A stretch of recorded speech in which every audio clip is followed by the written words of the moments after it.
It's, yeah. As I was reading that line the first time, I was like, fuck, I fucked up the inflection. Okay, read it, get to the end. It is that, yeah, when I read that story, the real world analogs to that were Just being beaten. Yeah. All right. Are we happy? I think that was. I mean, that's a broad question, Paul. I think. No, I think so. I think we're going to keep recording until you're truly happy. I was happy with what I did. Yeah, I think we did all the stuff. Did you want to redo the... Beej, can you just adjust your mic a little bit? Higher or lower or... It's just rubbing. I think it's actually your little muff thing is your oh yeah, the thing is coming out. Yeah, you're right. Look at that. You can just leave it off. Or do that. Okay, forget it. Do that to people. Not gonna happen. Let's do that. Do you want to redo the... The Capcom story?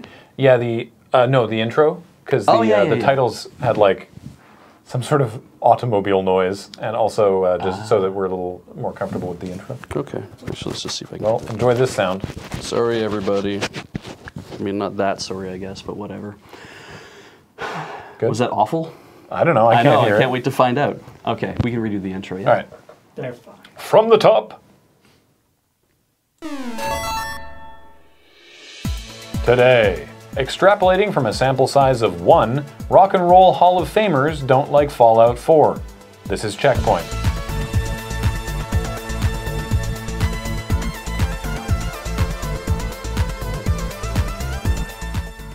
Welcome to Checkpoint, where this week I am joined by our emergency backup host, Beej. I'm just honored that I was your first choice to fill in for Kathleen. Yes, that is definitely true, and not just because we were going alphabetically and Adam and Alex were busy. I knew I should have changed my name to Aardvark. Why do we do it by first name? That's a good point. We don't know anybody's last name. Everyone's, for a while at least, it was, all of our names were definitely grouped in like the back half of the alphabet. Yeah. It was like Kathleen up at like D. Right.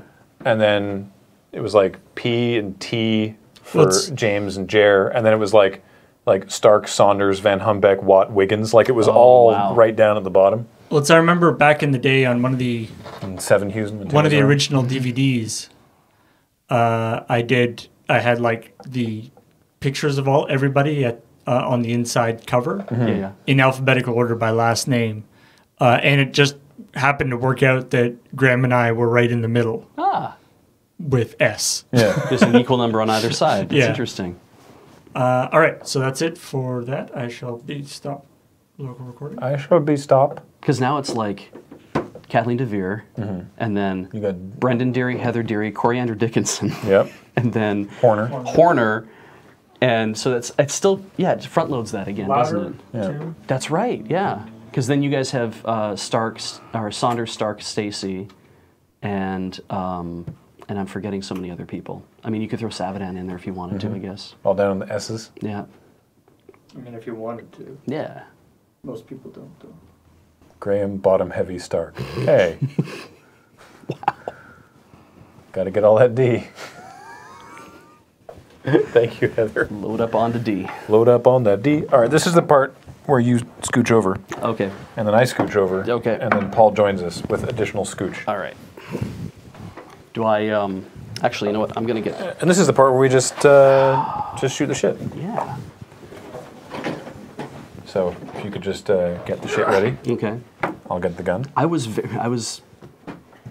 It's funny because it's like I wasn't nervous to do this, but certainly when we started, I was like, oh, we didn't actually read these in order out loud to each other, did we? No. Okay, no, we don't usually. Yeah. So it's like, oh, okay. So I go in kind of blind, and I hadn't had an opportunity to practice the intro that much. So it's like I just got to read it like naturally, right? Yeah. As we said at the beginning, we literally asked Beej if he could do this like an hour 11:45, and a half ago. Yeah. Yep.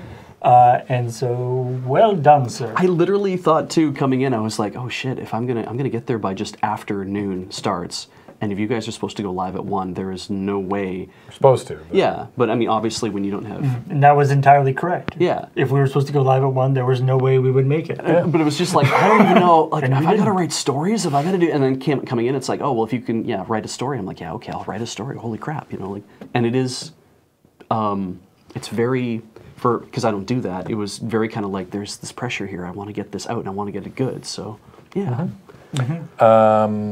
Gap filler. No, I have not seen yesterday's pay-per-view, so please no spoilers. Yesterday's pay-per-view, by the way, was the one entitled WWE Great Balls of Fire. Oh, right. Okay. Is that's a new thing? That's the new pay-per-view. It went WrestleMania, Payback, Backlash, Extreme Rules, Money in the Bank, Great Balls of Fire. And then onwards. Does that a? But like a lot of those other ones are like yearly things, right? This one is not so far. Not yet. This is the first one they've ever done. We'll see what happens next year.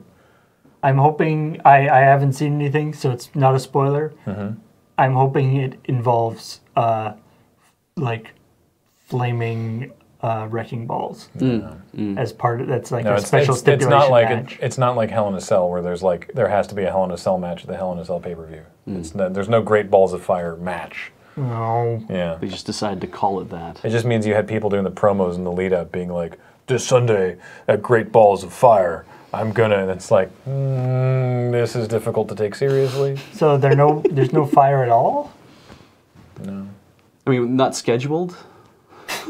Yeah, I haven't seen it, so maybe. I feel like just for the joke, they would have balls on fire. Yeah. I thought I saw Adam tweeting something about just please win Samoan Joe, please win Samoan Joe or something. Samoan Joe. I thought it was like Samoan Joe. I'm like, I thought Samoan Joe was a wrestler from like the 1970s or something. Like, well, his name's Samoa Joe. Samoa Joe, sorry. But yes, no, that's fine. It's okay. There's a different guy who's also a Samoan named Joe, but people know him more commonly as Roman Reigns. Ah, okay. His real name is Joe. I see. Maybe that's what he was doing, is please win Samoa Joe, and that's who he meant. Well, that's the thing, is that they had a match, and so people were like, not last night, like a while ago. Had a match. And so people were like, I bet I know who's going to win. Who? The Samoan named Joe. I just realized I was elbowing Beej, but you couldn't see it because it was below the. Just looks like him. Is Victoria shrouded in forest fire smoke like the rest of BC? Not as of yet.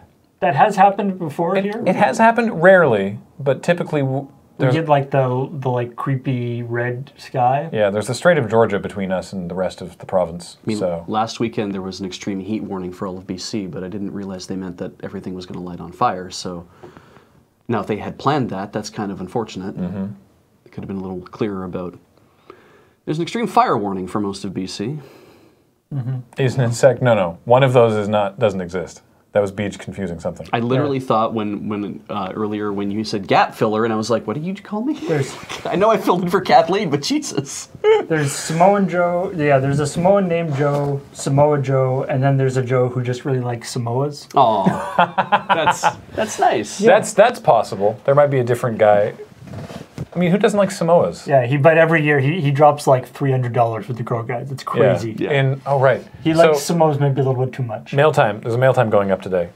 It was supposed to go up this morning, but something was fucky with the file, and it was going to look bad. So there's a mail time going up shortly, and in it we get sent some Samoas, and I don't think I've ever seen a box of cookies disappear so quickly. I did not know that anybody sent us Samoas. Yeah, I didn't get one. I didn't have one either. Whoa. Yeah. When were they sent in? Sometime in May. June. That box came in, and I was like, oh, these are going to go fast. Yeah. And then for like a week and a half, I didn't see anyone touch them, but also because they were like half buried down the candy bin. And I was like, is anyone going to eat these? And then finally somebody opened them, like, oh, I guess everyone's now, because to me By the way, like, there's some hype in the chat for mail time, which I'm glad to hear it, because this episode's like 46 minutes long. There was a lot of mail. Yeah. But the idea of, like, anything in the candy bin, I have the cereal box rules with, where it's like, if the cereal box is open, you may eat it. If the box is not open, eat one that is. Yeah. But if there's nothing open, you may open a new one. Exactly, right? If you don't see anything open, it's like, it's time to open a thing. And so when I saw the Samoas and they were sealed, I'm like, don't touch those. Wait until somebody else decides that they want to have Samoas. And I thought that you guys had all partook.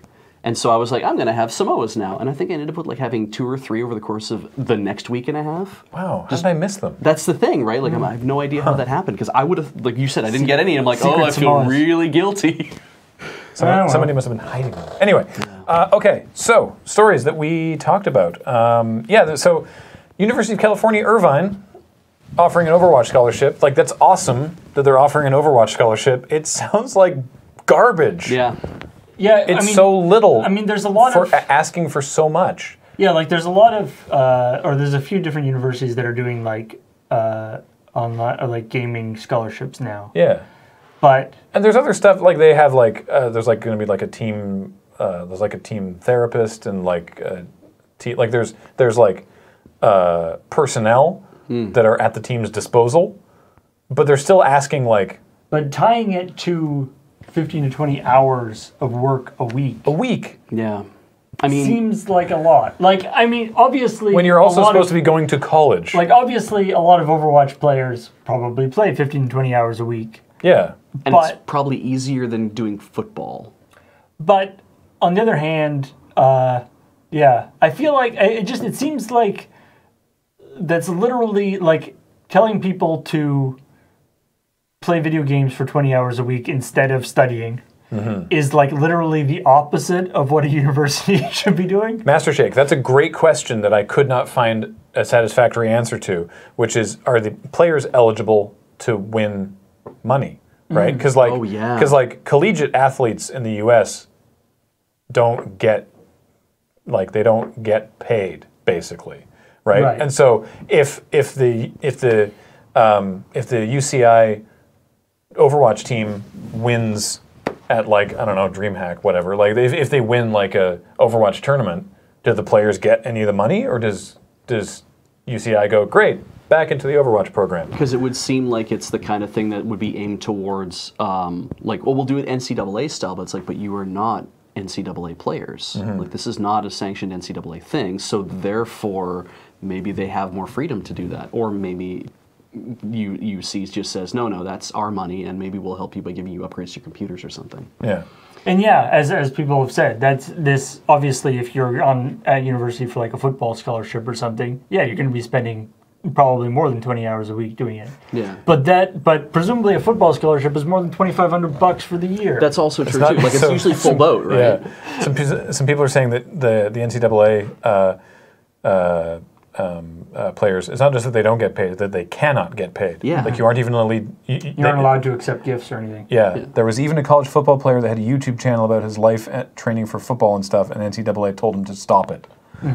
There was we actually did some stories a while ago about, and then like the NCAA sold the likenesses to college players to various video game companies to do college football things. And then the football people were like, no. Because this does kind of strike me as the thing where it's like, because Overwatch is something you could go practice in your dorm. Yeah. Right? You can't practice football in your dorm. You could work out in your dorm, but you can't like practice a game. So it's like, okay, so you're asking them to do this. But yeah, it is such a meager payout. But I can also understand the idea of like, well, if there's enough prestige attached to doing this, then you would want to go to UCI so you can play Overwatch and learn things. And a lot of football players do that as well, don't they? They go to a college, they play, and they get put into courses that are easy so they can bring the university like, stardom. And I'm like, is that going to happen here too? Or are these people actually like, well, I'm here to study like a very intense degree and I'm going to try to cram this in as well? I don't know. So, interesting. Yeah. Final Fantasy 14. These players didn't do anything outside the rules. No. It's just that people are annoyed at them because when they went to this server, it was not a heavily populated server, and they had enough in-game money that they were like, we're going to buy this huge plot of area and put a mansion on it and have like an acreage. Yeah. And but now that the server's full up, people are like, what the dick, man? And they're like, welcome to real life, motherfuckers. Yeah, this is how it goes down. I mean, the two things that struck me with this is like, one, this is literally what has happened in both Victoria, but especially Vancouver, in terms of like people often people from out of town or like a business person will just come in and buy up like a whole bunch of new condos or apartments that go in. Yeah. Not to live in, but just to invest in, or in a lot of cases, people from like overseas will just buy them up so that they're when they're in, or to either park money or just so that when they're in town, they have a place to sit. They've had to. That's a lot more noble of a thing to. Yeah. The city of Vancouver's actually had to put in. I mean, and the government to an extent has had to put in like some actual like regulations surrounding that now. It's like the foreign home buyers tax. Yeah. That it's like if the owner is not occupying the location, then to basically to discourage, because there's Vancouver desperately needs housing, and there's some number of thousands of units across Vancouver that are unoccupied. Yeah. Just because someone's sitting on them, and the mayor is like, fucking stop. Yeah.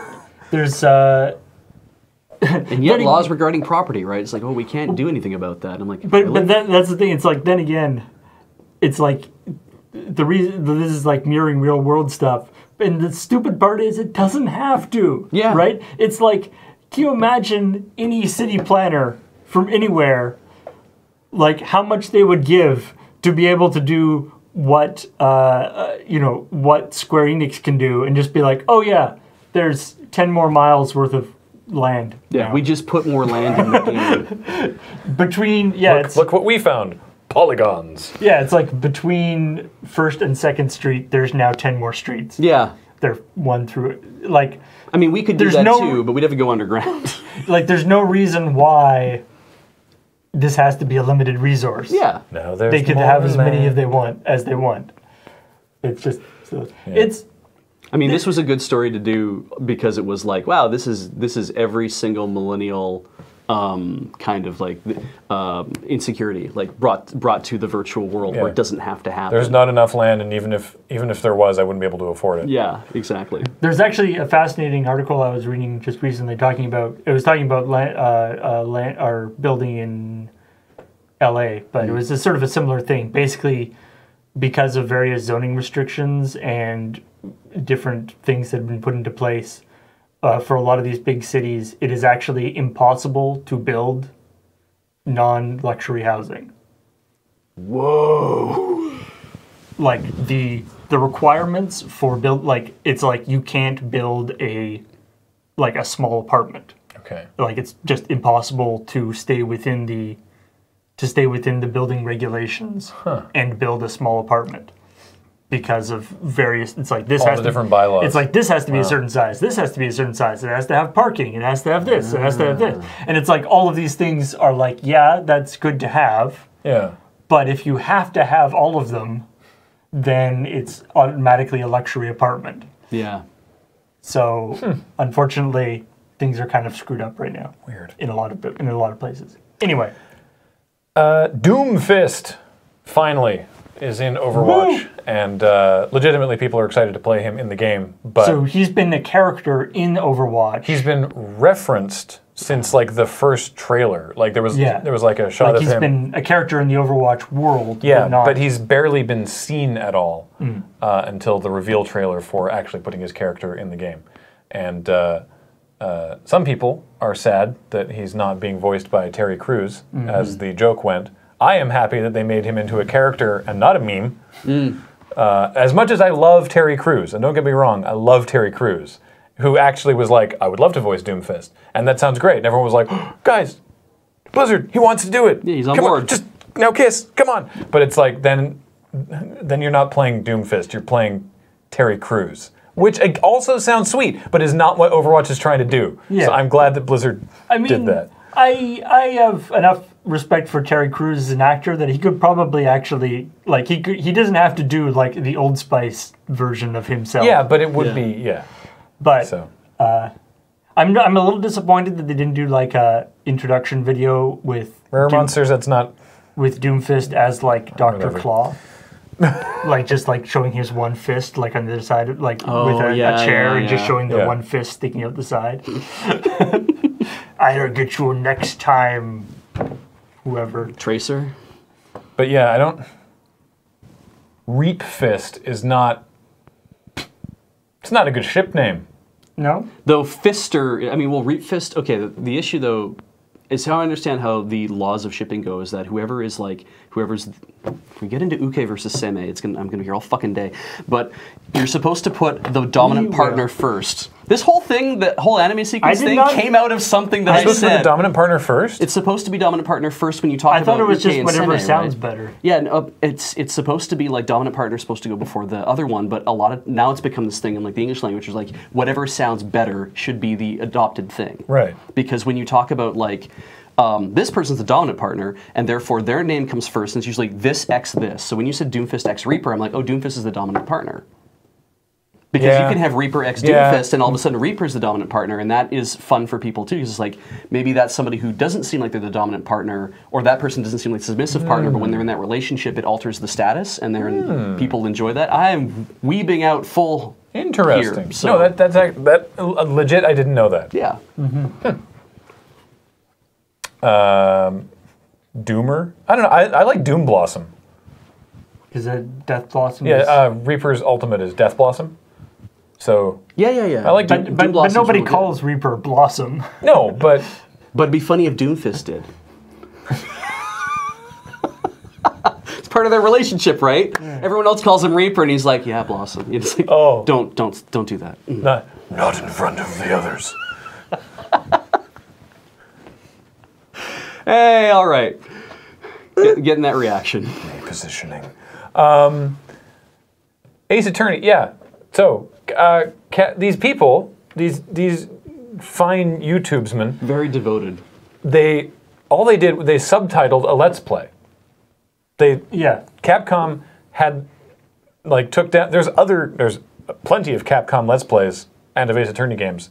I don't know if there's other Let's Plays of this game. That'd be something to check. I believe there are. Okay. You mentioned there was. That they didn't take down, but they took this Let's Play down that had been exhaustively translated because they hate fun. They fan subbed the Let's Play. Like, the thing is, not only did they just fan subbed the Let's Play, they also did it with YouTube annotations. Yeah, it's all soft subbed. So if you turned off annotations, it would just be a Let's Play, a silent Let's Play. Yeah, they did it with annotations. Yeah, or the captioning system.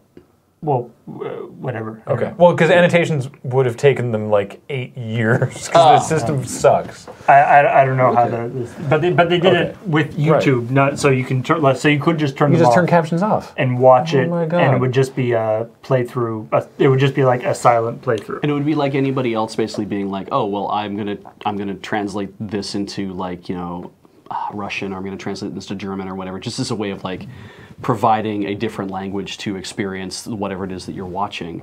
And so it's one thing if it's did they pull it down because it was a Let's Play? And that was their problem? Is they're we don't want Let's Plays up of the entire game because we don't want people to be ruined on what happens in the game? Or is it because it was translated to English that they're we don't want that? It's I guess that's the question is translating it somehow makes it more objective? Because you can submit subtitle translations to other people's videos. Yeah. They have to accept it. But YouTube has a fan sub function to it. Yeah. Mm-hmm. So if they just added subtitles to other people's videos, would that make those videos more inclined to be taken down? I wonder, because then you have that stance of if somebody puts up an LP and it's well, then all of them should be getting pulled down. But if they're not, and this is the only one that gets pulled down, it's because it has subtitles to it. Then that's a thing where what are you afraid of, Capcom? Yeah, I mean, the most positive reading of it is that they're about to release a translation and they don't want another thing up there. But I want that to be true. That's unlikely. Nice. That would be cool. And then our big story with the lower third that I was particularly proud of. Yeah. That's actually a good point. It says the closed captioning is searchable. So maybe that's what got them in trouble more. Weird. Or at least raised their profile more. Anyway, sorry. Dion, a.k.a. Dion DiMucci, formerly of Dion and the Belmonts. That sounds right, yeah. That was his Castlevania fan. Yeah. Yeah. So, like I said in the thing, he's suing ZeniMax, and what he's suing ZeniMax for is that apparently, because again we haven't heard anything from ZeniMax and we probably won't. According to him, the complaint is that their agreement to use the Wanderer in the game was that if it was also used in promotional material, that he would get right of refusal on it to make sure that it was being used in a way that he liked, even though it was already going to be in the game, but whatever. And that they would negotiate a separate fee for that. And he's claiming that neither of those things happened. That's what's actionable. Right? That's the legally relevant part that means he actually has a case. Yeah. All the other stuff where he's like, it's repugnant and there's multiple homicides, that's all frankly bullshit. Like it's the video that it was used in is not what he's describing. And people are like, I think he saw the fan-made, because it's got like 3 million views, this like fan-made music video that uses the Wanderer and clips from the trailer. More views than the actual trailer. Yeah, it uses his song and clips from the trailer and also just random gameplay footage. And so people are like, did he look at the wrong YouTube video? But none of that matters, right? His opinions that it's all promoting homicides and stuff, which is not true from the use that it was in, doesn't matter. Because his issue is that he says they had a contract and they didn't follow through on it. And it's funny. So we'll just have to wait another like 4 years to see what happens. It's funny too because it's like that. Even that proves the case because it's like he would have known that the trailer, the official trailer they made, used the song in a certain way. If he had seen it, he wouldn't have brought that part of the case. Because it's like, if you had seen the actual trailer, you would have known, so clearly you didn't, so you had to go on YouTube and you found this instead, and you thought that was the actual trailer. It almost sounds like angle shooting, just like, you see how wrong I was? Yeah. But, so by showing, if they had shown him the thing in order to get his approval, which they were supposed to have done, he would have been fine. Maybe. According to him, again, allegedly. Like, whether or not they did allow him right of refusal, he's alleging they didn't. Whether or not that agreement exists is what he's alleging, and we don't know ZeniMax to decide, right? Like, all we have is the complaint that he filed. I could easily believe it. The one thing I was taught when I took law in university was that when you go to court, you go with all of your arguments. You never go with just one, you go with every argument at the same time. And I'm like, really? What if they're contradictory? It's like, well, then they'll figure that shit out. But it's like, you should be ready to argue everything, and you should go with all of your complaints. Indigo Vitari brings up a really good point, actually. Maybe he was shown the actual trailer and approved it.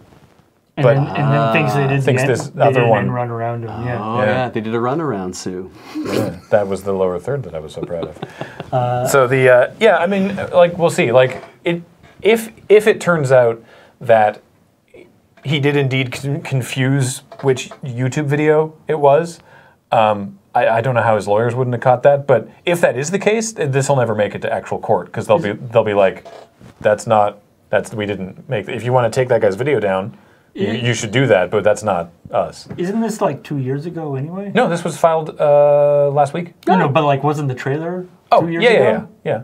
They're just getting around to it now. Law is slow.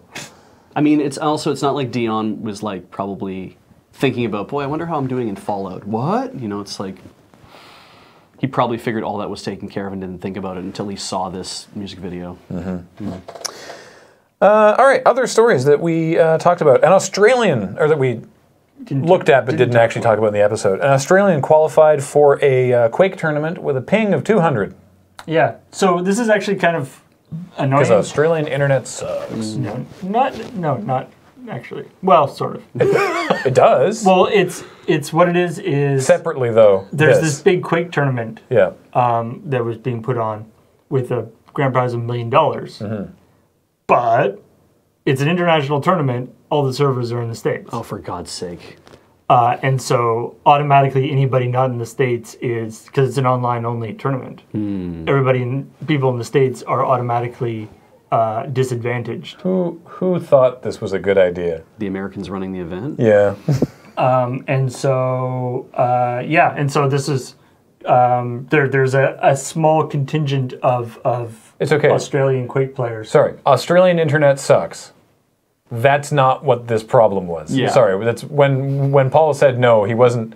These are two separate things. The reason this guy's ping was 200 was not because of Australian internet per se. Yeah. It was just the fact Which that does also suck. Australia was far away. Yeah. But this guy kicked out. Like the video of it is really interesting because every game deals with ping discrepancies in different ways. And Quake is a particularly twitchy game, not the streaming service. But Yeah. And so it really matters. And so basically this guy was not only was this guy doing this with got qualified with such a high ping, but he's also primarily, or not primarily, but one of his main tools was like sniping. And so he was like, basically he's got to lead people by 200 milliseconds and hit them. And you can hear the announcers being like, holy crap! How is he doing this? So the question though is that because he's made it to the next round, but he would have to go. The next round is actually happening in the States. So if he's on site and has good ping, is that going to mess him up? Yeah. Like I remember here in the office, when we were like deep in the collective Bloodborne, everybody playing that. I remember Cam was playing it, and he was having a lot of fun doing it and stuff.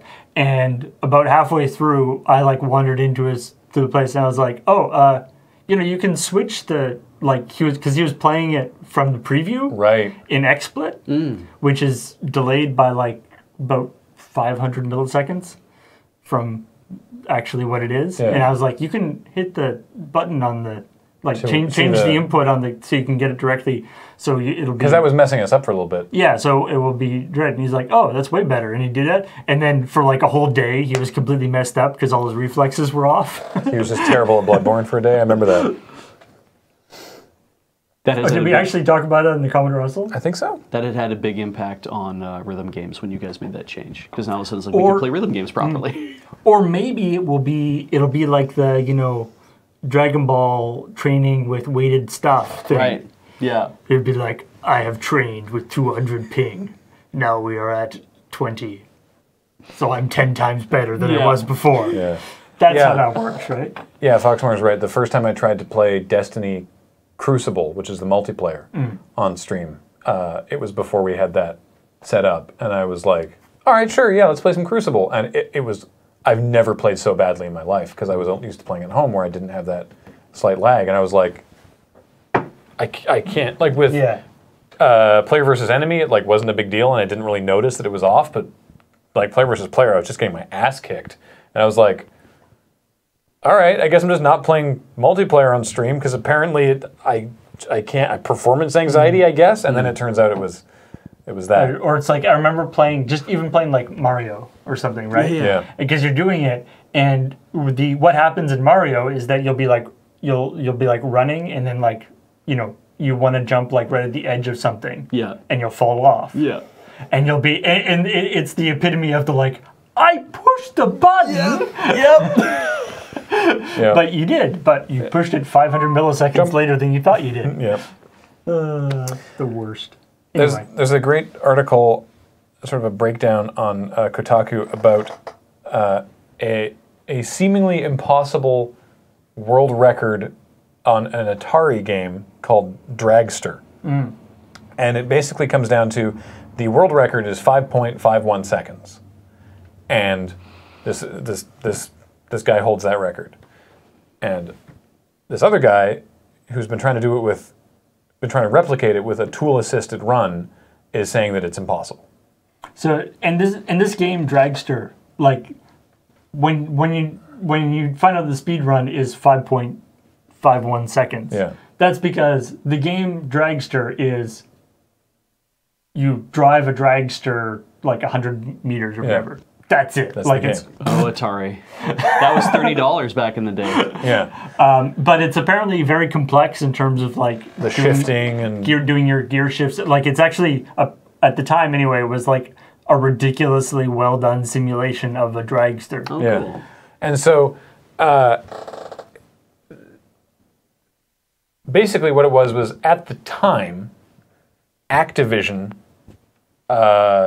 confirmed the record. Right. And like they were tracking all the records, and the way that they were getting people to prove it was by mailing them a Polaroid of the score screen on the thing, because it's like this is like 80. This is pre-Photoshop. Yes, and also it was a Polaroid. That's true. Yeah. Right. Yeah. So basically, while no proof exists now, the guy who holds the record is like, it was like, the proof is that Activision at the time was like, yes, this is legitimate. We're surprised too, but we think it's real. So yes, this is the record. And he's like, there you go. And this other guy's like, well, I can't do it. And the person who has the record is like, you're doing like one thing and saying that it can't be done. You don't understand how technical Dragster actually is. And like, he's like, I'm doing like this thing so that I start in second gear, and you're switching, you're gearing from first to second. Your tool is not doing it correctly. And so what's great is then the guy who did the tools this thing is like, it's like, no. The game is pretty simple. We have decompiled this game, built a system, and we have done every single permutation you can possibly do of button presses over the course of the game. This is the best one, and it doesn't do it fast enough. Like, this is deterministic. We know. Wow. And so what people are saying though is that we're talking hundredth of a second here. Yeah. And we're talking hundredth of a second on a game that's running 30 frames a second on on an Atari, and so people are saying that like the only possible explanation is something to do with discrepancies between the emulation and an actual doing it on a real device. I was just thinking that is you're going to have a drift there probably. And that somehow there's something missing. Yeah. In that.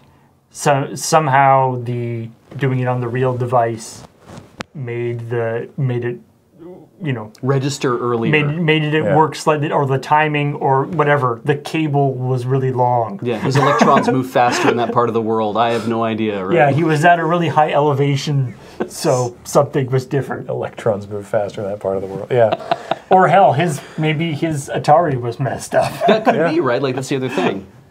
But so whatever the case, I don't know. It's funny because it's like, because I mean they talk about, like, we've talked about it before on Checkpoint, like Super Mario. Yeah. The original Super Mario, the speedruns for that are insane. The Coriolis effect. Sorry. The speedruns at this point in Super Mario are frame perfect. Yeah. To the extent that we did a story where it was thought that the current speedrun was broken by one frame, and then upon slow motion frame by frame analysis of the run that the guy did, it appeared that the system that he was like, because he was playing on a real Nintendo, the system had doubled a frame at one point, just because the vagaries of the system. Yeah. And so it was not actually one frame faster. It was actually the same speed as the previous one. It was a tie. My God! Like, that's where they are on Mario. And Mario, obviously is a much more complex game than just this game that goes in 5 seconds, the entire game. So. That's good. That's good. I love that stuff. I love it. We like to talk about The Sims because their stuff is always ridiculous. So there's a little bit of consternation in the Sims community right now, which apparently are called Simmers. Didn't actually know that. All the stories we've done about Sims, I've never seen the word Simmers written down in that context. Seems, but here we are. So it's simmering mad. It just seems like a real kind of like snow crash sounding word. Yeah. Anyway. So this is about their latest stuff pack. Stuff packs are small simulons. They're small, cheap add-ons that are just like, here's like a handful of stuff. right? Like generally themed around something. Here's some pets. That's probably more involved. That's probably like a DLC. Here's thing. some That's shirts. Like But this yeah, is so just it's like clothing furniture, and decorations, furniture, stuff like that. So they do, and they do them by community vote about like what thing they want to see next. And laundry won, like handily won the Like a washer and dryer? the vote. And- Well, and just laundry stuff. And the ability, and I think it's also makes the ability add the functionality that Sims can do their laundry. Yeah. So it was laundry, food preserves, off the grid, and carbon conscious was the order of the thing. Except in Russia, where it went laundry, off the grid, food preserves, carbon How conscious. about that? Russians don't care about preserves, apparently. Off the grid sounds badass. But there's a bunch of people who, despite handily winning the poll, a bunch of people are like, nobody would vote for this.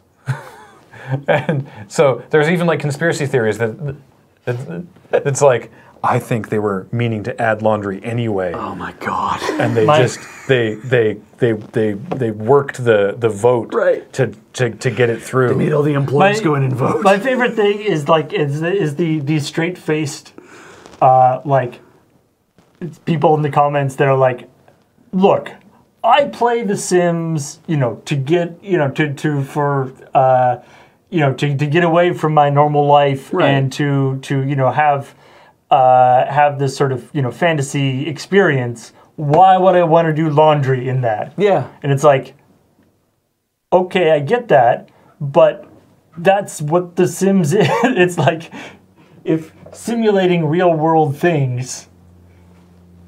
It's kind of the jam, right? That- It's just like that- you cook food. Yeah, You it's don't like just go to a fridge and it's pull like out like laun- a steak tartare. Like, It's like laundry is your breaking point. Like laundry is like, no, that's too realistic now. yeah.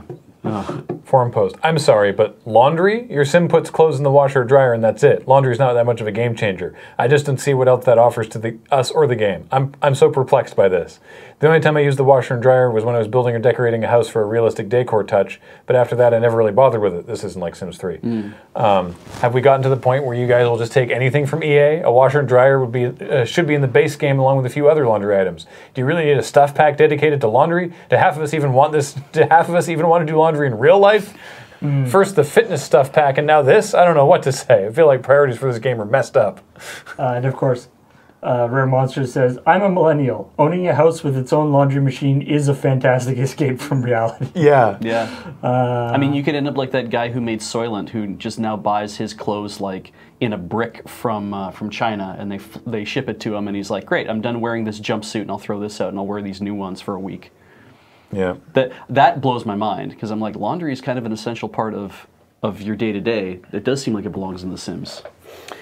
And last one is, you'll recall Canadian company Beamdog. Yeah. Yeah. We have a friend who may or may not work there. Beam I don't know. puppet. Should she talk about it? She's said on stream, right? I'm pretty sure. Yeah. Yeah. Yeah. So, Corey works at Beamdog. Yeah. Anyway, so they've made the enhanced editions of Baldur's Gate and Baldur's Gate 2 and Icewind Dale. and Planescape Torment, Yes. I think, as well. They've also made non-enhanced edition Yeah. like their own games. But Yes. But they want to do she has, okay, good. They would like to do the enhanced edition for Icewind Dale 2. But they can't because no one can find it. yeah. They cannot find. They have gone to Wizards of the Coast. They've gone to Interplay. They've gone to people who now work at Obsidian, who used to work, who were working on the game at the time. No one has the source code. They cannot find it, and they're like, we can't. We've tried uncompiling it from like a release copy. It doesn't work, and so all we have is what anybody else could have, which is screenshots. And like we could play the game, and reverse engineering the game out of that it's just not practical. So my take on this is that it turns out that Icewind Dale 2 is actually just Icewind Dale, but when you touch the packaging, you have like a weird kind of hallucinogenic experience, and so you think you're seeing a brand new game. We did a story actually last week, I guess, about the re-release of StarCraft. Yeah. Where it was not a similar situation, but not as bad, where a lot of the original stuff wasn't available, and so they had to recreate it from like concept sketches and things like that. But this is there's nothing. Yeah. So it's this weird situation where they have with the full cooperation of all the original developers, they're in no better situation than anybody would be. Like would just somebody have to recode the entire game. Anybody who owns the game is in the exact same situation. Yeah. We're talking, you'd like I talked with Corey for a long time about Infinity Engine improvements and stuff they've made to try to make stuff work, and she says it is very, very difficult to do all that work to begin with. We've searched all the archives. We have access to. This is from Trent Oster. Yeah, Trent Oster, the CEO. Yeah. Quote: "We've searched all the archives we have access to, including all the data handed over to Wizards of the Coast from Atari, and there is no source code for Icewind Dale 2. We've reached out to our friends at Obsidian, as many of them were the development staff behind Icewind Dale 2. They do not have the source code." And this is, by the way, in this article, they also talk about how to get the stuff that they already have, like the stuff that they've used for Baldur's Gate and that kind of stuff, they already went to Obsidian and spent several days going through all their old hard drives. Yeah.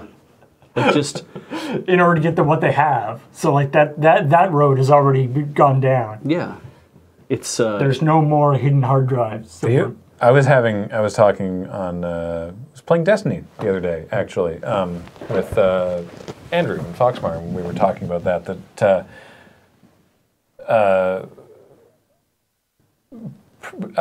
preserving things for archival purposes, I think, is really important. And video game archiving is super weird, right?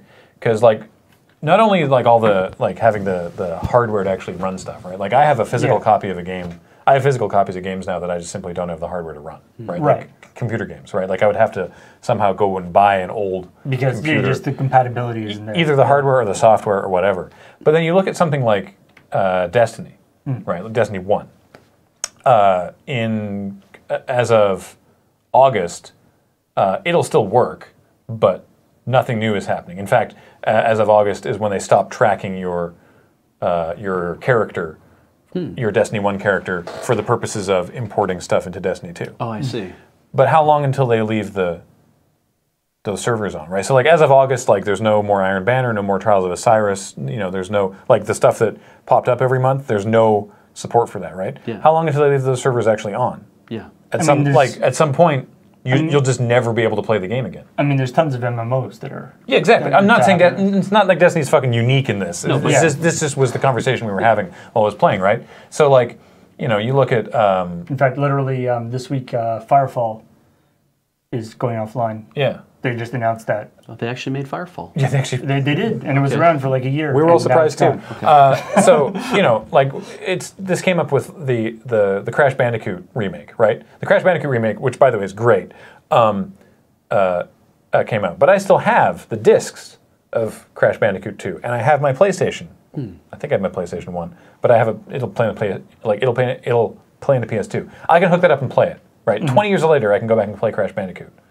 In probably a year, I'll never be able to play Destiny again. Yeah.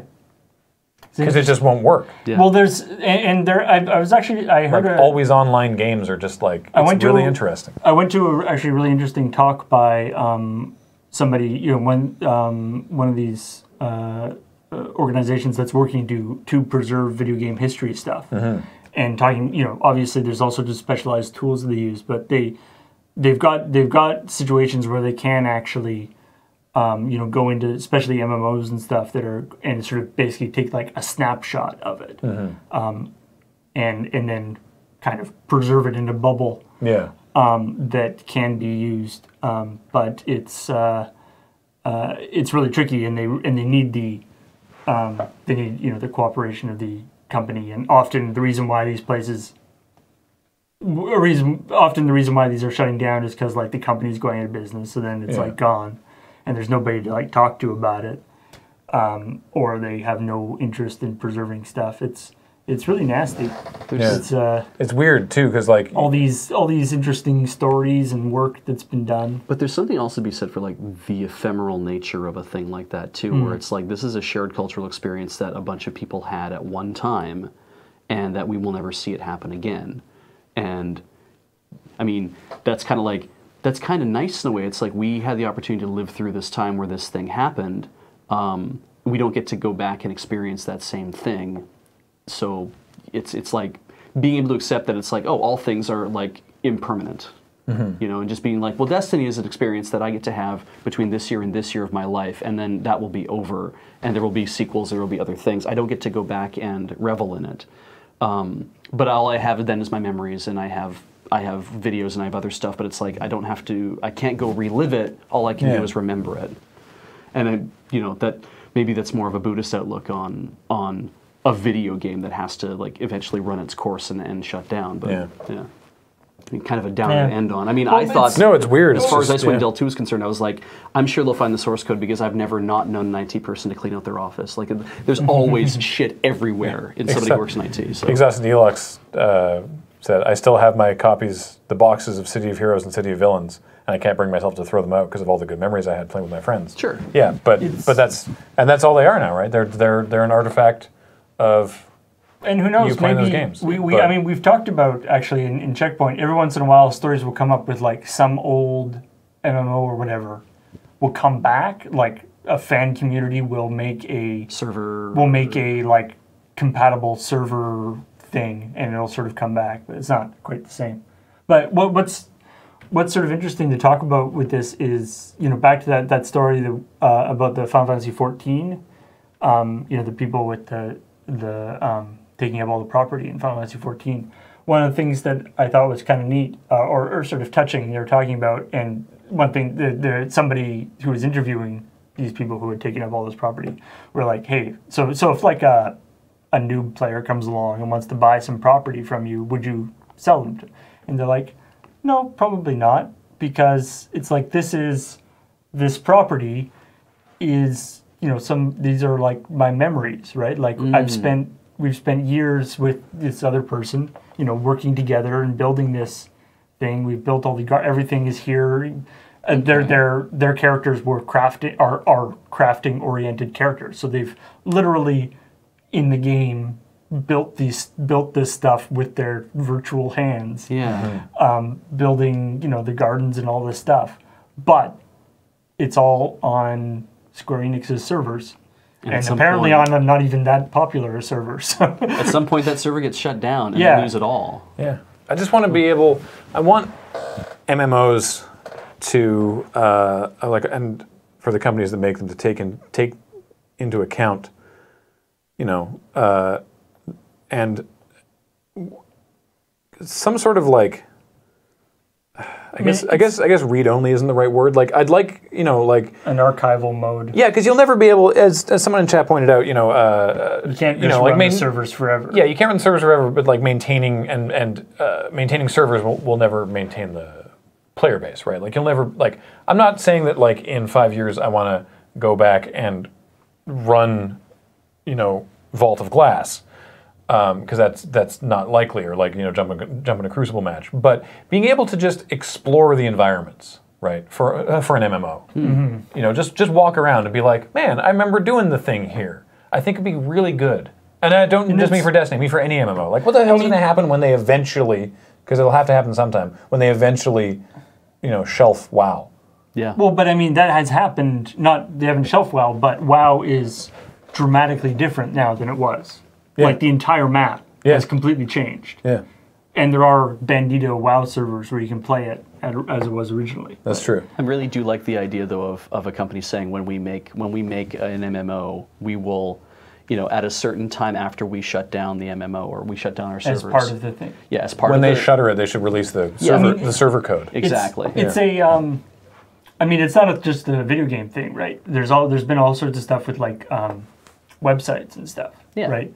A few years ago, like GeoCities was like, yeah, we're not going to do that anymore. You have a month to get your stuff. Yeah. Bye. And we're talking GeoCities. That's literally hundreds of thousands of web pages that people have spent millions of hours building. Yeah. It's not very it wasn't very popular anymore. All those websites were still there. And so there was this incredibly huge archival effort that people started building and just basically slurping down gigabytes of archives Yeah. as quickly as possible to be like, oh shit, we have to save all this stuff. Yeah. And it's like, sure, this is all, a lot of it is stupid, but we don't know, the whole thing is we don't know what will be important for the future. Probably isn't going to be some person's random GeoCities page. Yeah. But Not if, mine, that's for sure. Yeah. but if it's like, you know, whatever, if it's some famous, if Mine had it's like, Evangelion wallpapers. What do you really? but like, you know, if somebody becomes super famous, and then in 100 years you're trying to build a map, a sort of an image of what that person's life was like. Yeah. What they did as a kid is actually important. Yeah. I mean, for Coyote me, Sans, that's not what we're talking about. Coyote Sans says the elephant in the room is profit motive, which is companies have an incentive to not release the code so players are motivated to move to their new stuff. Yeah. I'm not saying, like, we already said that it's not going to, like, I'm going to use Destiny as an example again. Once Destiny 2 comes out, Destiny 1 will never function the way that Destiny 2 did, or the Destiny used to do. And I'm not saying, like, I'm saying release the server code to keep it running so you can go and walk around, Yeah. right? There's no way that you'd actually get gameplay out of that. And that's true for any MMO, right? I'm just saying, you know, preserve it in an exploratory capacity, right? Because I mean, it's what an interesting idea to drop all of the enemies out of a game like that and just be like, all we have left is landscapes. yeah, Like we developed all this exactly, Ukon Vasara. I want to wander through the ruins of old forgotten games. I think that's really interesting. Yeah, and and a lot of the problem is that a lot of the time, I mean, sure, yeah, like if you're Bungie or whoever, and you're making a new game, and there's, the idea of preserving the old one is really cool. But if you're some company that goes out of business, like there's nobody around to do the thing. Yeah. I'm talking about a different thing, Maricat. I mean, I even like the idea of if you were going to shut down an MMO. I'm sorry. I'm not talking about pirate servers. I'm saying this is something that I would like to happen. I'm not saying just do this. Because you think I'm saying just do this, and you're saying, no, it wouldn't work for these reasons. I'm not talking about that. I want a different thing. I'm imagining. Mm-hmm. Yeah. And do always like, well, there'd be no profit in it. I don't care. I'm not talking about feasibility.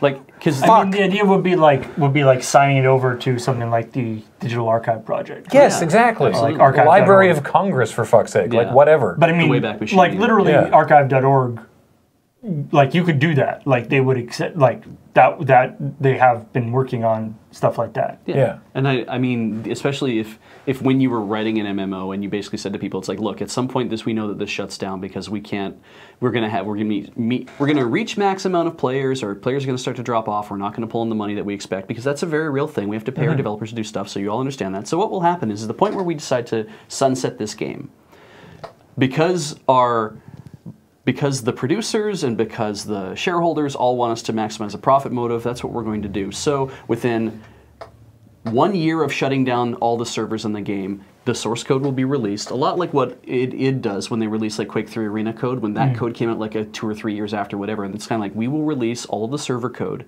and we are going to wash our hands of it, and you can do whatever the hell you want with it, but you cannot modify it. Like, release under a license is like, you can set up your own servers if you want, but you cannot modify any of our code. Or something along that line. It's like, because we do not want people developing a new game based on this. Like commercial stuff. Yeah, what we want you to do is you can go set up your own server, use S3 to do it if you want to do that, and run a thing if that's what you want to do. And you guys pay the money and you look after whatever, and we give no guarantees that the stuff will actually work properly. And then that way you can have fun running around and do whatever the hell you want. Yeah. But we are not. But that way we put a pin between when we sunset the game and when we release the stuff. There's actually some time involved there. I'm like, I think that might actually work for a lot of people too. Yeah. Yeah, I mean, it's the problem is that the people who have the motivation to archive something and the people who are in possession of the thing that needs to be archived are often different people going different directions. It's true, yeah. And when you are, when your company is failing or your company is moving on to something else, the last thing you're thinking about is, I better do this. What's going to happen to this code that I hate Yeah. in 10 years. Yeah. Well, especially when your company gets bought up by another company, and it's like, we own that IP now. We're not doing shit with it, and it's like, oh god. I feel like we're at the point where we are at a bit of a tipping point in that some stuff has been lost, and we are starting to see the implications of that. It's just like the television and film industries and stuff, right? There's all this stuff with like television shows that are just gone. Yeah. Because it's like, we could just tape over the film reel. Yeah, we just taped over it. Nobody will ever want to watch that episode of Doctor Who again. Yeah. Yeah. Whoops. I mean, you think we'll still be making that show? So, anyway. That was a cool conversation. Yeah. It was. Yeah. Sorry. Yeah, I was just going to say, there's one thing, I feel like that's one thing that there's a lot of pieces of technology that is highly debatable about, whether it has actually improved our lives as a whole. Mm-hmm. I feel that we are, at least the fact that you can make infinite lossless copies of, once something is digitally archived, you can, and there's all sorts of issues with formats and what media it is on. Software formats and hardware formats. But it used to be that you had a celluloid film or whatever, and you couldn't copy it. Yeah. Every time you copied it, it got worse. Mm-hmm. And so you are fundamentally limited to how much you can preserve it. Whereas at least with digital stuff, theoretically it could be preserved forever. Yeah. As long as you are careful about it. Yeah.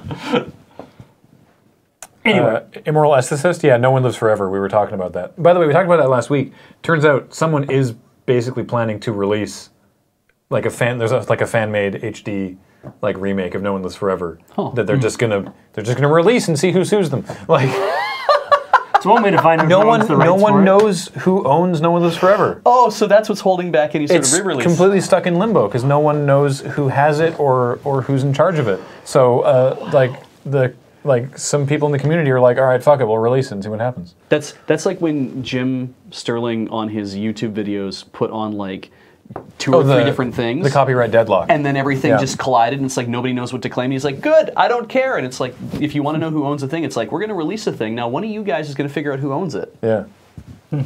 This is, there's people talking about, speaking of archiving stuff, you're talking about letting Ready run things. And it's like, I mean, of course, we've had various issues with archiving over the years. Yep. And it is always slightly in both. I gotta back up those tapes. It's both encouraging and discouraging to know that these big companies are in a lot of ways worse than us in terms of their archival strategy, and knowing the limitations of our archival strategy, that is a little worrying. But on the other hand, we're in good company. Yep. Okay, let's do some sub-welcomes. Yeah, let's do it. Let's remember to do them this time instead of leaving and then logging off and then being like, whoop, whoop, whoop. And then we can say goodbye. Starting with Salem Adams. Salem Adams with a 5-month resub. Woo. Sorry, Paul, I cut into yours. Beach. Stoic Spartan for 9 months. Congrats on the sub, baby. The Maricat with a 10-month resub. Welcome back. Gap filler, most of Failhouse is not lost. It just isn't online. Bob Dole for 10 months. Bob Dole. Roan678 for 46 months. Well, that's a long time. Paranoid Rabbit with a 9-month resub. Checkpoint, the video games news show where things about video games are being said. Yeah. We've never been described so accurately. Nope. Squid Pope for 3 months. Woo! Great Balls of Fire was a great show. I'd like to talk about it more, but I gave Graham a mild spoiler for what I thought was an off-air match. Whoopsies. That's me. Twinklebees Yeah. for 16 months. That's you, Twinklebees. Beep! Beep, beep. Adele Dawn with a 34-month resub. Thank you and welcome back.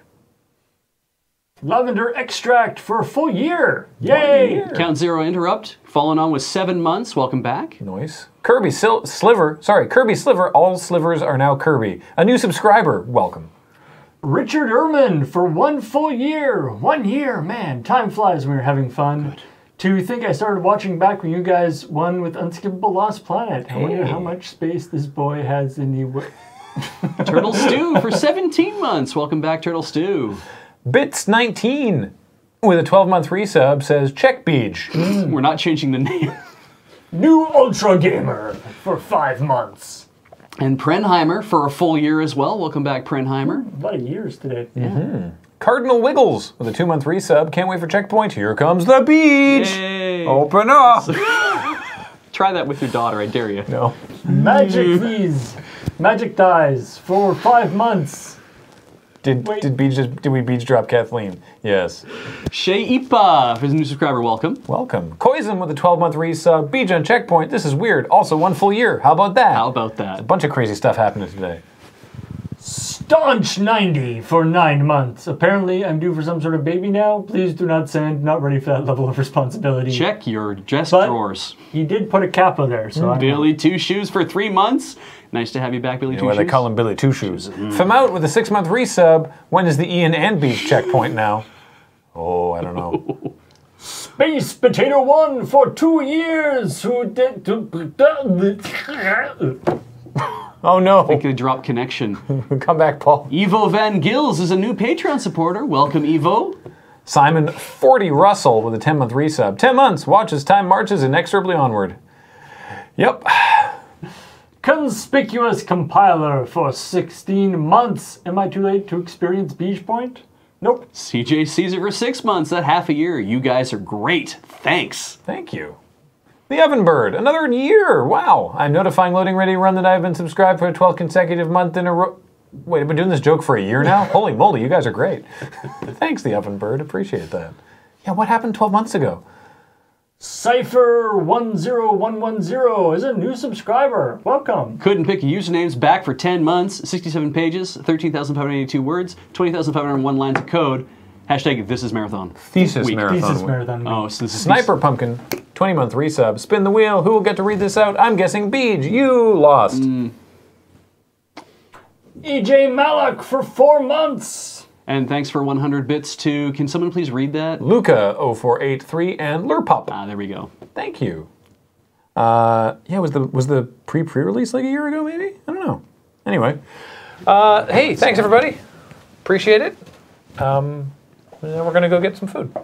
Oh, what a great idea. Right? Yeah. Yeah. Usually we get lunch after this Oh, well, now you know. 'Cause we're this hungry. I didn't even eat. I just flew in here because I'm like, I gotta go. Boy, my arm's tired. I didn't even right. eat my own arms. I just flew in from home and fuck it. That's how that joke goes. I'm gonna work at a crap shot. Yeah. Hey, kid, you guys. Just imagine, just like, hey, what's up, everybody? Nice to be here in New York. I just flew in, and fuck that. Yeah, flying sucks. It's just like, Take my wife. Just don't even follow up, maybe. and just drop the mic and leave the Yeah, stage. take my wife. Right at someone. Get a wireless. You can just like, See, you just hear a, does that bean somebody in the front row. it's like the opposite of Liam Neeson. Yeah. I don't know who you are, but thank you. Tonight. Oh yeah. Tonight. It's Matters of Import, isn't it? Yeah, it is. How's that going to go? We think we're gonna end the Utena game for Sega Saturn. We think. Is it RPG? It is a visual novel. Oh, because And- you've only done like 1.5 Yeah, it's shows of it. because the idea is you're supposed to like romance. You pick someone to romance. Actually, you pick 2 people to romance, and you can that narrows your options. Okay. So we've obviously picked Utena to romance because we are playing as a girl, and we're like, well, we got to pick Utena because she's the coolest. So, but we so far have found 2 shower scenes. Yes. So success. I think that's how you win that game. So that's how I've won it so far. Good. And then tomorrow on New Day Tuesday. What is tomorrow? There's a I game. don't know. Chat will probably tell us before I can look it up.